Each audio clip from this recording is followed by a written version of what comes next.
Japanese fans nag-angas kay Pacquiao. So nag-aangas ngayon ang mga Japanese fans matapos ng napakagandang performance na ipinamalas ng kanilang pambato na si Rukia Anpo kontra sa nag-iisang 8th Division World Champion Manny Pacquiao sa nangyaring exhibition fight kamakailan lang, at nakita ng lahat na inangkin ni Anpo ang una at pangalawang round ng laban nila. Samantalang si Pacquiao naman ay bumawi sa third and final round ng kanilang sagupaan. Ngayon ay maangas namang sinabi ng mga Japanese fans na nakakatuwa daw panoorin na winasak lang ng kickboxer na walang karanasan sa boxing ang nag-iisang 8th Division World Champion. Ngayon ay sinabi ng mga Japanese fans na mas magagaling daw talaga ang mga Japanese fighter sa mundo ng suntukan, at maliban dyan, may mga Hapon ding nagsasabi na wala daw talagang kaya si Pacquiao sa kanilang manok. At ang naging depensa naman ng mga Pinoy fans na isipin daw ng lahat na 45 years old na si Pacquiao at ang kalaban ay sobrang laki at tangkad na mas bata pa talaga kumpara sa kanya. Kaya malinaw na hindi patas ang laban ng dalawa.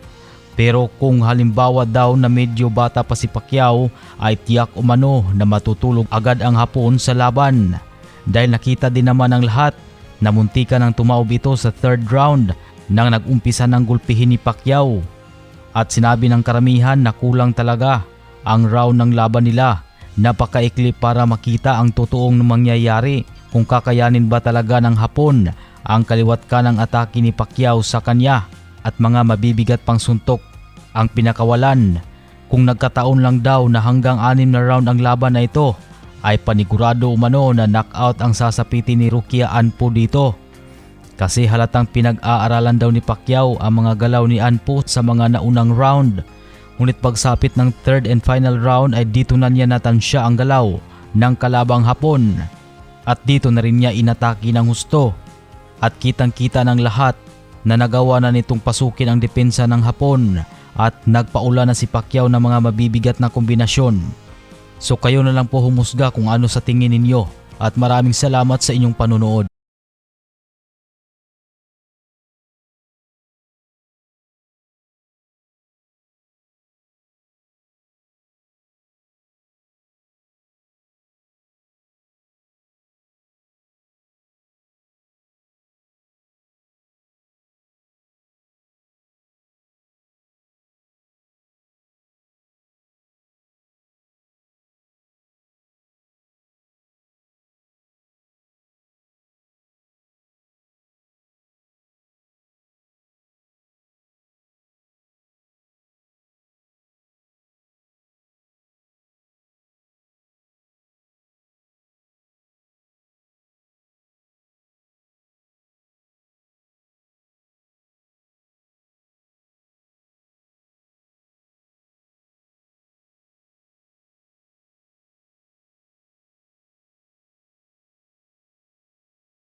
po na naipatama niya na umano ang mga pinakamalalakas na suntok niya pero hindi man lang daw bumagsak si Pacman. Nagulat daw siya kasi kahit napakaliit lang ni Pacquiao ay tanggapin lahat ng pamatay na suntok na ibinato niya sa panga at bodega ng nag-iisang 8 Division World Champion ng boxing.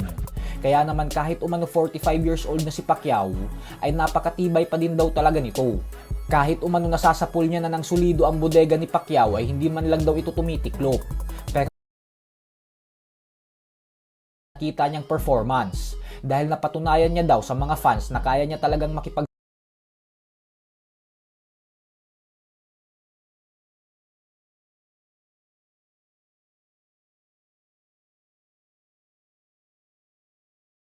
Samantala, sinabi naman nga po ni Pacquiao na naging issue umano sa kanya ang biglaang pagpalit ng kalaban.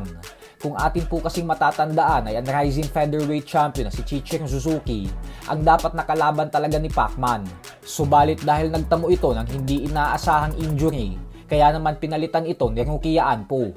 Paliwanag ni Pacquiao na hindi daw madali sa parte niya na mag-adjust sa ibang kalaban lalo pat buong training camp niya umano ay si Suzuki talaga ang pinaghahandaan at pinag-aaralan niya. Bukod dyan ay aminado din si Pacquiao na masyado daw talagang malaki para sa kanya si Anpo at di hamak din umano na mas malaki ito kumpara sa original niyang kalaban na si Suzuki. Sa kabilang banda naman mga idol ay excited na din nga po ang madaming fans dahil makikita na nating sumabak ulit sa ibabaw ng lona ang bata ni Pacquiao na si current WBA Junior Welterweight World Champion Pitbull Isaac Cruz, kung saan dedepensahan ito sa kauna-unahang pagkakataon ng kanyang titulo sa matibay na challenger na si Jose El Rayo Valenzuela sa undercard ng Terence Crawford versus Israel Madrimov. Ayon kay Pitbull ay hindi niya umano minamaliit si Valenzuela kasi alam niya umano ang lakas at abilidad nito pagdating sa ibabaw ng lona. Subalit ipapakita niya umano dito kung bakit isa siyang world champion. Agad niya umanong ipaparamdam ang bagsik ng kanyang kamao sa laban na ito at hindi daw talaga siya papayag na makuha ni Valenzuela ang panalo. Handang-handa na umano siya sa laban na ito gawa nang nagkaroon na umano siya ng sapat na training camp sa kabila ng kakatapos niya palang lumaban itong buwan ng Marso lamang, kung saan tinalo niya via knockout ang former world champion na si Rolando Romero. So hanggang dito na lang po muna tayo mga idol.